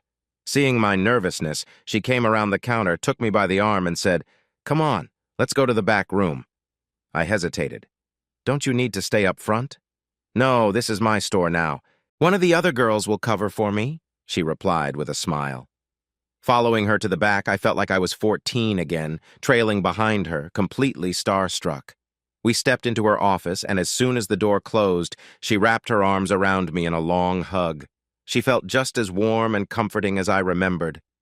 After a moment, she pulled back a little, wiping a tear from her eye. "I told myself I'd keep it together if you ever came back, but look at me," she said with a shaky laugh. Finally, I found my words. I took her hand and softly said, "There's no need for tears. I'm happy, and I hope you are too." She leaned into me again, and we stood there quietly, just feeling the comfort of each other's presence. After a moment, someone knocked on the door, letting her know she was needed up front. "I'll be right back," she said, giving me a quick kiss before leaving. When she returned, she took my hand and said, "Let's get out of here. I want to hear everything. What brings you here?" We walked outside and she stopped to admire my car.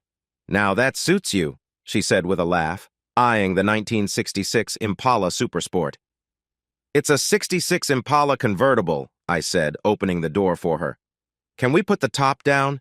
It's been too long since I've ridden in a convertible." "Where to?" I asked. "Let's drive down to the Keys and find a spot for lunch," she suggested. "That sounds perfect. I know a place where we might get some of the fish I helped catch yesterday." As we drove, I told her about Al and Bernie, my time with them in the Keys and our fishing adventure. She listened intently, laughing and asking questions. Her hair, that beautiful red, glowed in the sunlight. She reminded me of Maureen O'Hara from The Quiet Man, graceful, vibrant, and confident. Grace was even more stunning now than when I'd first met her, and as we headed down the road, I knew that this reunion was something special. When my dad took my brother and me to see The Quiet Man back in 1953, I was only 8 years old, but even at that young age, Maureen O'Hara's character left a lasting impression on me. Seeing Grace again reminded me of that feeling. She was tall and graceful, about 6'2", and as slender as a reed. Her laugh and smile were unforgettable, kind of like Julia Roberts in Pretty Woman. When that movie came out, I couldn't help but think of Grace. She had that same bright smile and endless legs, with a warmth that lit up the room. As we made our way to Al and Bernie's, I realized I wanted her to meet them, and maybe they could suggest a good spot for lunch. When we arrived, Al and Bernie were busy cleaning their boat and working on their gear. They noticed my car pulling up, and their curiosity was obvious as they came over. Bernie must have mentioned Grace to Al because he stepped up, opened her car door, and greeted her with a welcoming smile. "You must be the famous Grace I've heard about," he said, offering her his arm. Grace looked over at me, amused, as they walked toward the house, leaving me to follow behind. Inside, they cracked open a few beers and we sat down to chat. Now, these two may have been Marines, but they were far from shy as they showered Grace with compliments, clearly enjoying her company. Grace, seeing my slightly awkward smile, gave me a quick grin, as if to let me know she was having fun with the attention. When I finally got a word in, I asked, "Where's that restaurant your girlfriend runs, Al?" "June? Oh, right," he said, jumping up to make the call. He let her know we were coming and asked her to save us some of yesterday's catch. After that, we all piled into my car and drove to June's, which was only a couple of miles away. June greeted us at the door, and I introduced her to Grace. Once we ordered drinks, June took some time to chat with Grace while Al, Bernie, and I discussed the next day's fishing plans. The food arrived soon after, and it was fantastic. June had prepared 2 of the hogfish Al and Bernie had speared the day before. The meal, along with a few cold beers, was a perfect combination. When we finished, I tried to pay, but June waved me off and told us to come back soon. With thanks, we headed back to the house, and I asked Al if he knew of any good scenic drives. "Just keep heading south on the Keys Highway," he said. "There's plenty to see." Grace and I set off, enjoying the warm breeze and the open road. As we drove, she asked me about what I'd been up to after she left Colorado, listening intently as I shared the ups and downs of my life. She didn't interrupt or ask questions, just let me talk. When I finished, she shared her own story, starting with how she'd ended up working at the Safeway in Aurora, Colorado. Grace explained that she'd had a rough time back then. She had moved to live with her aunt in Boulder to escape tension with her mom, but her aunt's boyfriend made things difficult. He tried to make advances whenever her aunt was at work, and one day he even tried to assault her. She ran away and ended up in Aurora, where she found a small apartment and a job at the Safeway, thanks to her experience in her dad's grocery store. Soon, she met one of the assistant managers there, and they began dating. He moved in with her, but after losing his job due to drinking, he started taking his frustrations out on her. The relationship became abusive, and he convinced her that it was her fault. She began to believe that if she could just be better, he would stop. But things only got worse. By the time I started working there in the summer of 1959, she had been enduring his abuse for nearly 2 years. Most of the time, it was verbal, with occasional violence thrown in. She felt trapped, believing she deserved it. The night I saw him hit her was one of the worst. Shortly after that incident, her life took a sudden turn. Early the next morning, the police knocked on her door, asking about her car. Apparently, her boyfriend had taken it out, and they found him lying in a gutter near a liquor store around 2 a.m., barely conscious. As the officers made their rounds, they noticed the back door of the building open. When they checked it out, they found him lying in the gutter, badly beaten. He was rushed to the hospital, where he ended up in casts and traction nearly from head to toe. They informed Grace about his condition and where her car had been found. At that moment, she decided it was time to leave Colorado. 2 days later, she was gone. Gary, I actually stopped by the store to thank you for looking out for me. I was worried I'd find out you were the one who hurt him, she said, hesitating. It wasn't you, was it? No, I assured her. I went home, like you told me to. Good, she said, relieved. He deserved it. But I didn't want to drag you into my problems. I was afraid he might hurt you too. She told me she had called her dad, who had asked her to come back home, saying he missed her and that her mom had quit drinking and wanted to see her again. When Grace returned, things quickly settled into a routine. She started working at the store, and soon it was as though she had never left. A year later, her mother became ill with lung cancer and passed away within 2 months. After that, her father began training her to take over the store. It was his way of planning for the future. He wanted the store to stay in the family.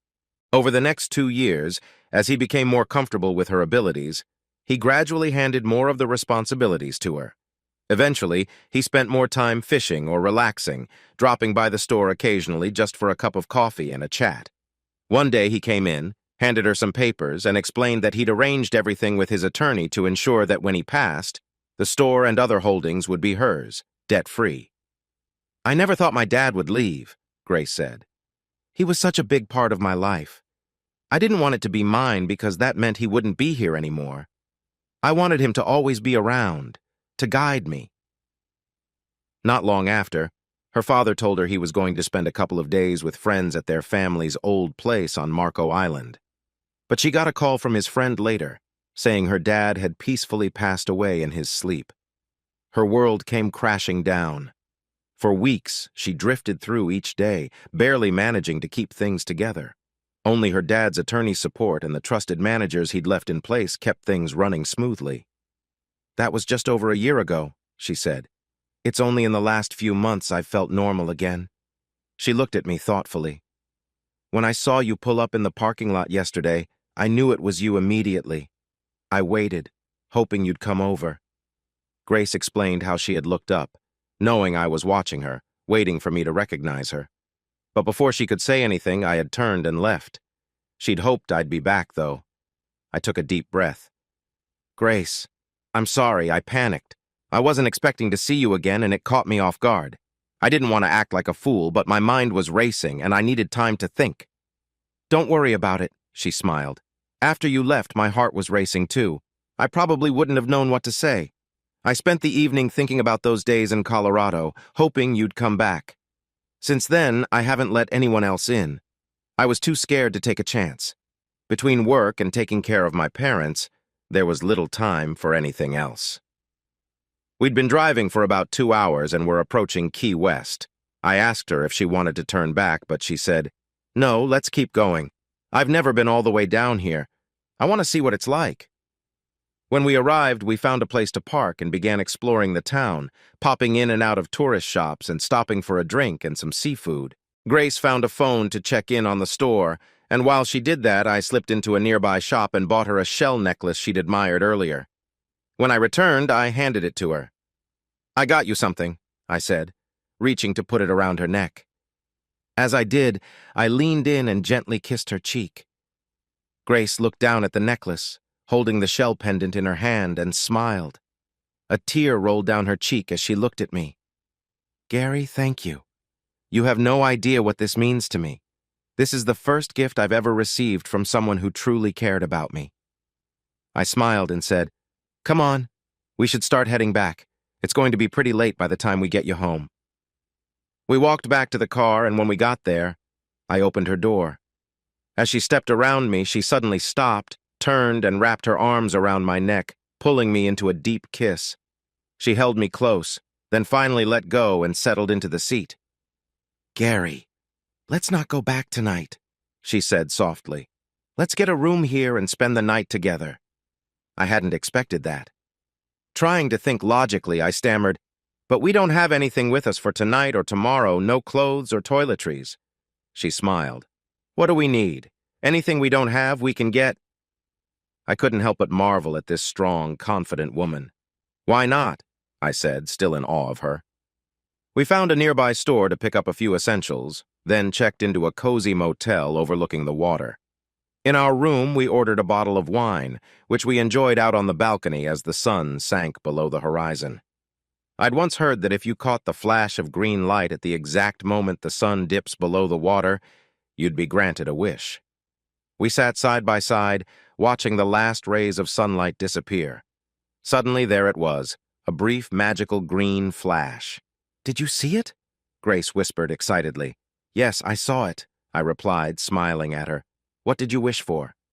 "I can't tell you or it won't come true, but maybe I can show you," I said, taking her hand and leading her back inside.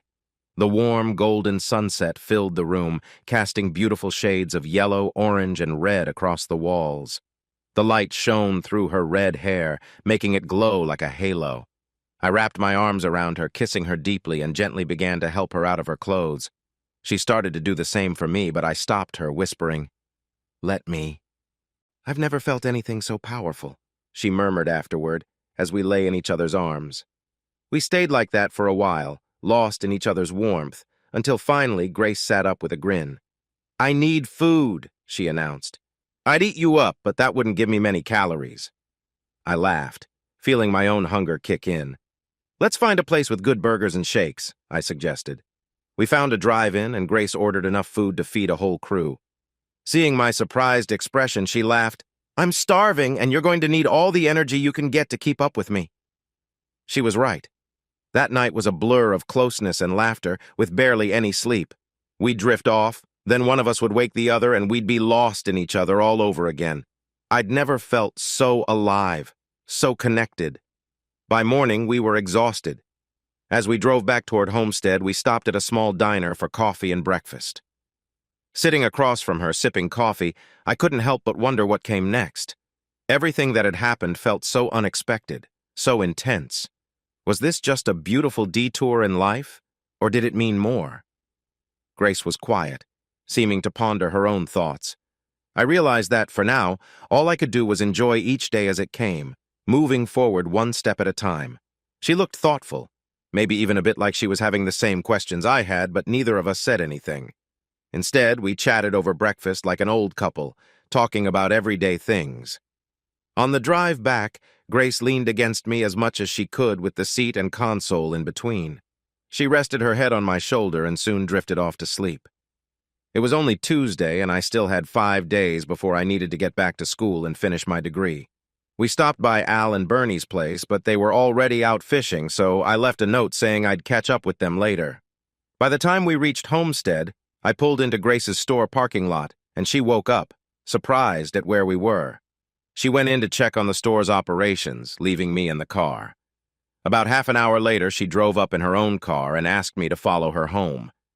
Her house was unique, a 2-story craftsman style, standing out among the other homes in that part of Homestead. It looked like it had been lifted from an Iowa farmhouse and set down in Florida, with a red clay tile roof and tall palm trees shading it. Grace later told me her grandfather had ordered it from a Sears catalog, and it had arrived in pieces on a rail car, ready to be assembled. We parked, and as I followed her inside, a maid greeted her, taking her purse and other items. Grace introduced me and told me to make myself at home. A few minutes later, she returned and asked if I'd like a shower. I said yes, though I needed a clean change of clothes from the car. She turned on the water for me, and as I stepped in, Grace joined me. We playfully washed each other, laughing and trying to outdo each other in silliness.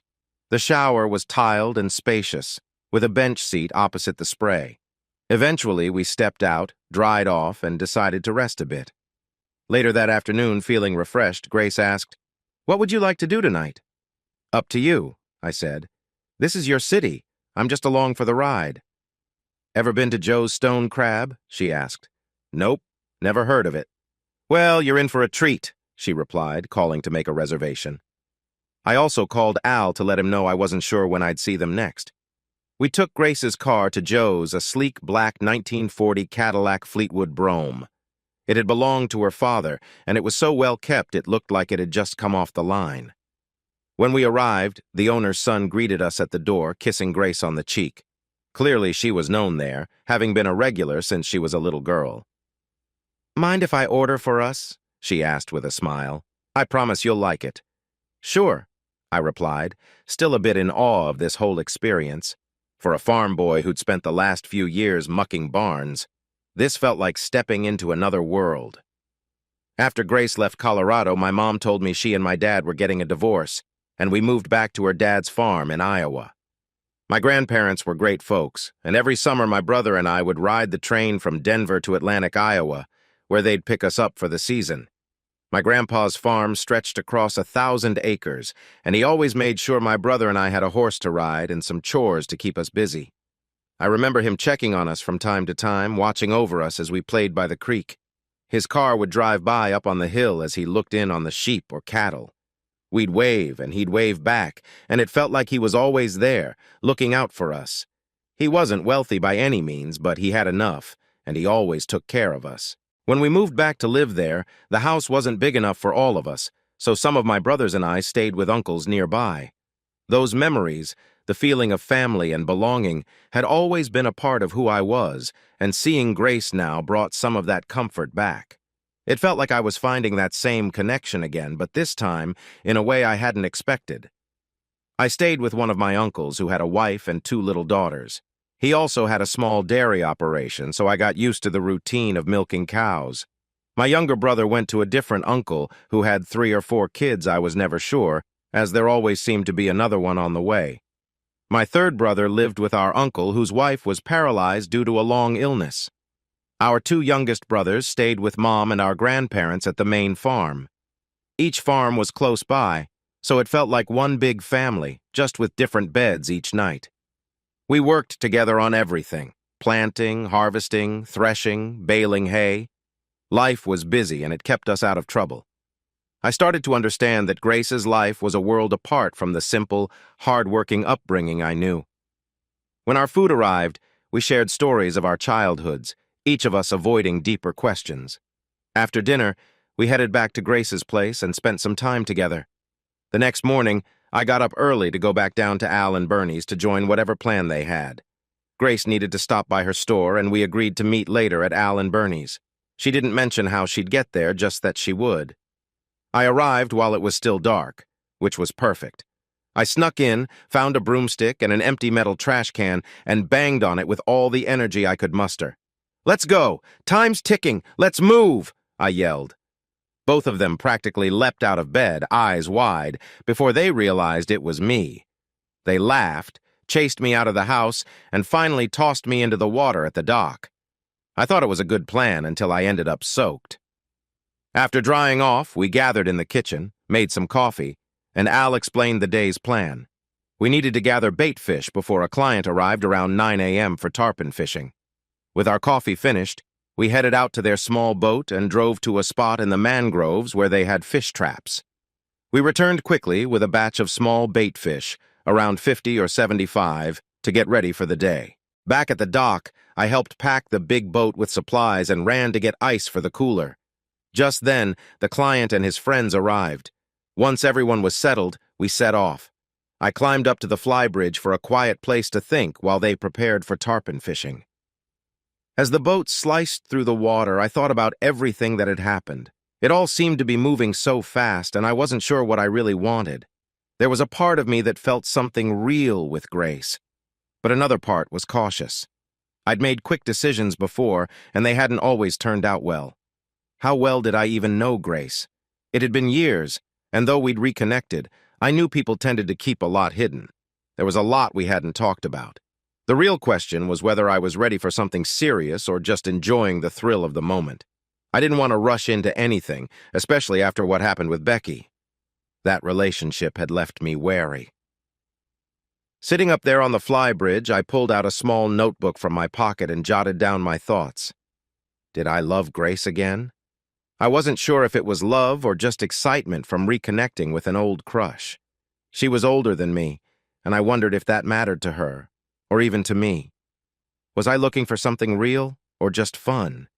And if it was real, could I handle the risk of getting hurt again? And what about Grace? She'd been through her own struggles. Did she want someone to share her life with, or just someone to lean on for now? These were questions I'd have to answer, one way or another, and maybe, given enough time, we'd find out if we were right for each other. As the officers drove by during their rounds, they noticed an open back door and decided to check it out. That's when they found him lying in the gutter, badly beaten. They got him to the hospital, where he ended up in casts and traction, pretty much covered from head to toe. They told Grace where he was and how she could get her car back. Right then, she made up her mind to leave Colorado. 2 days later, she was gone. "Gary," she said, "I stopped by the store to thank you for helping me. I was scared I'd find out it was you who hurt him and put him in the hospital. It wasn't you, was it?" she asked. "No, Grace. I went home like you told me to," I replied. "Good. He deserved it, but I didn't want to pull you into my problems. I was afraid he might hurt you too," she said. Grace continued her story. She had called her dad that night and he told her to come home. He missed her, and her mom, who had stopped drinking, wanted to see her too. She returned home, started working at her dad's store, and it quickly felt like she had never left. The following year, her mom became very ill with lung cancer, likely from years of smoking. She also had serious liver and kidney damage from all the drinking. She didn't linger long and passed away within 2 months. After her mom's death, her dad began training her to take over the store. He wanted to step back, after spending most of his life there, to relax and enjoy life. It was his dad's first store, and he wanted to keep it in the family if she was interested. Once he felt Grace understood the business, he started taking a couple of days off each week. He'd still come in now and then to chat and catch up. Over the next 2 years, he gradually handed over all the responsibilities to her. One day he came in with some paperwork and told her he had everything arranged. When he passed, the store, along with his other assets, would go to her free and clear, with insurance to cover any debts. He wanted her to inherit it all without any financial burden. Grace told him she didn't want to think about him not being there. She loved the business, but not at the cost of losing him. But life has its own way of changing plans. A few months later, her dad stopped coming into the store entirely. He spent his days fishing or visiting friends. Then one morning he told Grace he and a friend were going to take a short trip to Marco Island to visit some old friends at her grandfather's house. A day later, his friend called. Her dad had sat down before lunch, closed his eyes, and passed away peacefully. "That day," Grace said softly, "my whole world fell apart. I was suddenly alone, no family left, just a few friends and the people who worked for me at the store." For the next 6 weeks, she drifted, barely going through the motions. If it hadn't been for good managers, she could have easily lost the business. Her dad's lawyer stepped in, helping guide her through the adjustments needed to keep things running smoothly. It took her a while to find her footing again. "That was a little over a year ago. It's only been in the last few months that I've felt like myself again," she said. Then she looked at me with a gentle smile. "When I saw you in the parking lot yesterday, I knew right away it was you. I watched, waiting to see if you'd come in. When you left, I hoped you'd come back. Grace, I'm sorry. I didn't mean to just walk out like that. Seeing you brought back so much. I didn't know how to handle it," I admitted. She laughed softly. "After you left, my heart was racing too. It's been so long since I felt that way about anyone. I really wanted to see you again, Gary."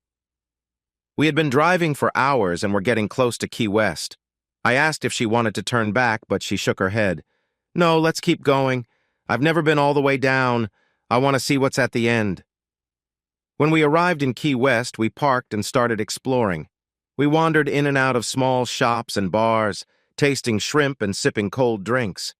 At one point, Grace held my hand, and it felt natural, like we'd always been that close. After visiting a few tourist spots and enjoying some fried fish, Grace made a quick call to her store to check on things. While she was on the phone, I went into a nearby shop and bought her a beautiful seashell necklace she had admired earlier. When I returned, I handed her the necklace. Here, I thought this would look nice on you. Thank you, Gary, she whispered, looking at it in her palm. A single tear rolled down her cheek and she smiled. We held hands as the sun began to set, both of us wondering where this road would take us next. As we got closer, I saw Grace step out onto the deck of the boat and wave. That hair of hers was unmistakable, and I knew right away it was her. Then, a man appeared behind her. Grace said something to him, and he started lowering a small rowboat off the back of the boat. Once it was in the water, he helped her climb down into it, and she rowed toward the dock. Al maneuvered our boat in, and we quickly tied it off. I walked up to Grace, not quite sure what to expect. "Hi," I said. "I didn't think I'd see you here. I thought you were driving down." "I was, but it was such a nice day, and the store can handle itself. I figured we could just come down by boat," she replied. "We?" I asked, feeling a little surprised. She gave me a funny look, and then understanding dawned on her face. "Oh, that's John. He's an old friend of my dad's, and he takes care of the boat for me. It was my dad's, and now it's mine. John uses it when he wants, and he helps me with it too. You're not jealous, are you?" I laughed it off, trying to shake the unexpected feeling. "It's okay," I said. "Come see the fish we caught. I even got a nice one for dinner." We walked toward the fish, and I helped Al and Bernie load the gear for the clients. My heart was racing, and I wasn't sure why. We hadn't made any promises, yet here I was feeling possessive. After helping Al and Bernie say goodbye to the clients, I returned to Grace, who had been waiting nearby. "So, what would you like to do now?" I asked. "Well," she said thoughtfully, "if Al or Bernie could follow me back to the boat and bring me back, John could take the cruiser home, and we could go wherever we want in your car. Would that work?" That's exactly what we did. I rowed in the skiff, while she took the small rowboat. When she climbed into the skiff, she had a small overnight bag with her. "I hope you don't mind," she said with a smile. "I thought I'd be a little more prepared this time." "Sounds perfect," I replied, as we made our way back to the dock. Al and Bernie were waiting for us with cold beers. We all sat on the dock, watching the sun start to set. I hadn't taken in so many sunsets in a long time, and here they were truly worth watching. Grace nudged me and asked, "What are you going to wish for this time?" "I don't know," I joked. "Maybe a big piece of chocolate cake." She laughed, and Al tossed his empty can at my head. I ducked, lost my balance, and tumbled off the dock. This was becoming a habit. Laughing, Al and Bernie pulled me back up. "Guess I'll need another shower," I said. "Anyone want to join me?" "No way!" Al and Bernie laughed. "You go ahead." They strolled off, still chuckling. Grace whispered, "I'll join you, honey." They had an outdoor shower with a big tank of sun-heated water. We stepped into the enclosure, taking our time as we playfully soaped each other down. Grace was laughing and kissing me deeply. Just as we were getting lost in the moment, Bernie called out, "Hey, save some hot water for the rest of us!" We hurried to finish before they turned the cold water hose on us. Cleaned up and dressed, we said our goodbyes. "We'll see you in a few days," Bernie joked. Once we were in the car, I asked, "Where to now, my lady?" "Let's head toward Marco Island," she replied with a mysterious smile. As we drove down Alligator Alley, Grace warned me to keep an eye out for alligators crossing the road. At first, I thought she was joking, but soon enough there was a large one right in the middle of the road. I had to slow down to avoid it. It would have been one serious speed bump. It was nearly 10:30 p.m. by the time we reached Marco Island. We pulled up to a gated road that led us to a large house. "Whose house is this?" I asked. "It was my grandfather's," she explained. "He built it as a weekend retreat once he got the store running. He loved coming here to escape." She unlocked the door, and as we walked in, it felt like stepping back in time. The wood was dark oak, with stained glass windows and original furniture. Everything looked carefully preserved. I went back to the car to get our bags, and as I did, a light came on. A man appeared at the door and offered to help with the bags. I was taken aback. Grace stood by, chuckling. She clearly enjoyed watching my surprise. This place, and everything about it, felt like a world I was only beginning to understand. Just as I was starting to settle down, the maid came out of the kitchen, letting us know she'd prepared some snacks. At nearly midnight, I was baffled. A butler and maid still on duty. I felt like I'd fallen down the rabbit hole. Grace saw my confusion, walked up, took my arm, and said, "Come on, let's get you to bed. I'll explain it all in the morning." So we went off to bed, not to sleep, but to share a moment of closeness. Grace told the maid and butler they could go home and take the next day off, then led me to what would now be called a master suite. It had everything but a kitchen. We each took a shower. Her bathroom was separate from mine. My shower was already stocked with everything I could need, including a plush white robe that somehow fit me perfectly.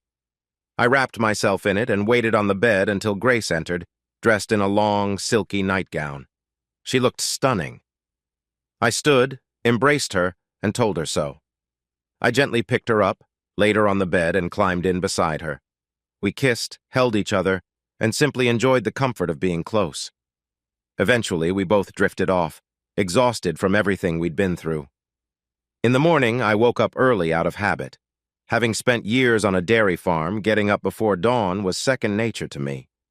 Grace was still asleep, so I slipped out to explore. I found that the house was set far out on the west side of the island. I wandered down to the dock, taking in the quiet, feeling like we were completely alone in the world. Sitting at the edge, I thought about all that had happened in the past few days. I felt overwhelmed, so I decided to just go along with it all for now and see where it took me. As I sat there, a flock of brown pelicans flew by, skimming the water in a line. They were mesmerizing to watch as they folded their wings and dove in for their breakfast. Suddenly, I felt someone behind me. I looked around, and it was Grace, coming down the dock. She wrapped her arms around me from behind and leaned close, whispering, "I woke up and you were gone. I missed you." "Well, I can fix that," I said, smiling. I shifted around, picked her up, and settled her on my lap, cradling her as though she were a child. I gave her a soft kiss, then another, fulfilling her wish for a morning greeting.